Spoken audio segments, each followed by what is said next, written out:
Oh my gosh, she was so cute. Hard to believe that little girl would grow up to become one of the most dissed celebs in music history. From a former president to the SNL cast, we are counting down all the public lashings Tay has received. Some innocent, some cruel, all some form of shade. However, 2 shade throwers we are not including on this list because I wrote this script and I'm tired of covering these two. Katy Perry and Kanye West. Don't worry folks, we have got enough fresh blood in our new pool of Taylor Swift disses, starting with I came in like a wrecking ball. Miley Cyrus.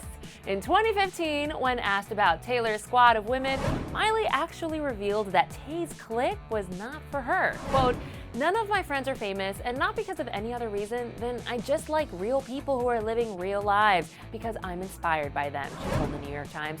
Which explained this quote, "I'm not trying to be in the squad." Taylor's squad might run deep, but so does the list of girls opting out of it, which surprisingly also includes actress Chloe Grace Moretz at number 2. So for me, I've always just kind of tried to be more inclusive and been like, look, you can be my friend if you're a cool person and we like vibe with each other, like let's be friends. Why do we need to put a label on it and make it a closed event? Is that a diss or just a rare example of a beautiful celebrity who is humble and inclusive of all kinds of friends? I think the latter.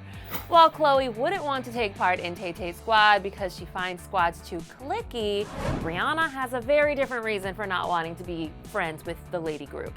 Quote, "I just don't think that makes sense. I don't think our brands are the same. I don't think they match." That is the least offensive rejection I have ever heard. Now, let's take it back. There's something about Taylor that she would have been a star in any decade. I think she's a really remarkable person, and it'll be nice to have her name on my record. The good old days. At number 4, John Mayer and Taylor made music and probably sweet love before things went very sour. But the number of times that he has thrown shade her way since proves that to him, you've got to fight fire with fire. From tweets like the one he posted on her birthday saying, "Tuesday, December 13th may be the lamest day of the year, conceptually," to his interview with Rolling Stone about his breakup with Tay and his feelings about her Dear John song. "It made me feel terrible because I didn't deserve it. It was a really lousy thing for her to do." To his joke on The Late Late Show, "You can see me at the Grammys doing what I do best, being avoided by Taylor Swift." Yeah, they're never, ever, ever gonna get back together. Next up, we said we wouldn't include Kanye West, but we didn't say anything about his wife, Kim Kardashian, who came to her man's defense after Taylor said this at the 2016 Grammys. People along the way who will try to undercut your success or take credit for your accomplishments or your fame. Which was a reference to... I feel like me and Taylor might still have sex. Why? I made that famous. God damn. I made that famous. But as Kim revealed on Snapchat, Taylor had actually given Kanye the green light on his lyrics about her.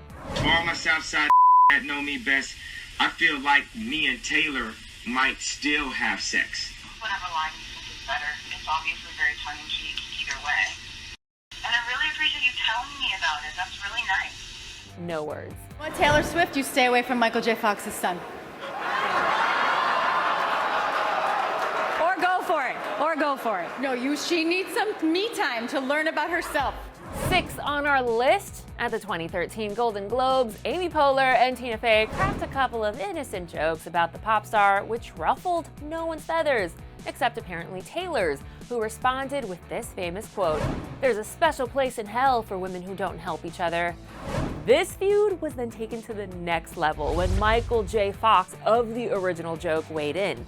When asked by Vulture how he would respond if his son did bring Taylor home, the famous actor said, No, just back off. I don't keep up with it all, but Taylor Swift writes songs about everybody she goes out with, right?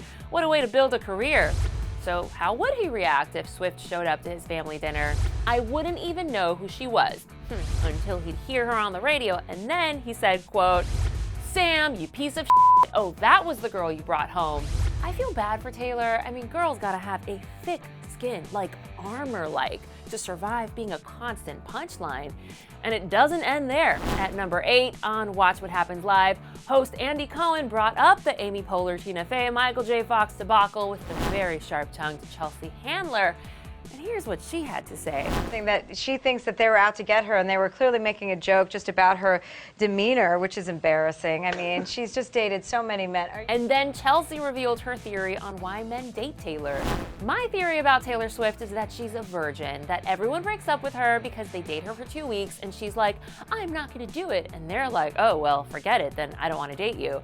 Every guy thinks they're going to de-virginize her, and they're not. She's never going to get de-virginized, ever, ever, ever, ever. And the final person on our list is Barack Obama. At the 2013 White House Correspondents' Dinner in Washington, D.C., Barack made sure to roast himself and plenty of politicians and Hollywood celebs, including the one and only Ms. Swift. Take the sequester. Republicans fell in love with this thing, and now they can't stop talking about how much they hate it. It's like we're trapped in a Taylor Swift album. I mean, it's Obama. It's an honor that he knows you're alive. That's our list. Hopefully one day Taylor and everyone else on this list will gather around a Thanksgiving dinner table, eating stuffing and laughing about how petty they were back in the day when they were all feuding. And hopefully I'll be at this Thanksgiving dinner because, like, it would be super epic, and I promise I would secretly live stream the whole thing. But for now, please comment below and let me know what you think of all these celebs who have dissed the one and only Taylor Swift. And then click over here for the best covers ever of Look What You Made Me Do. I'm Miriam Issa, and let's take this convo onto Twitter and Instagram. So follow me at Miriam Issa on Twitter, at Miriam_Issa on the gram, and see you guys soon.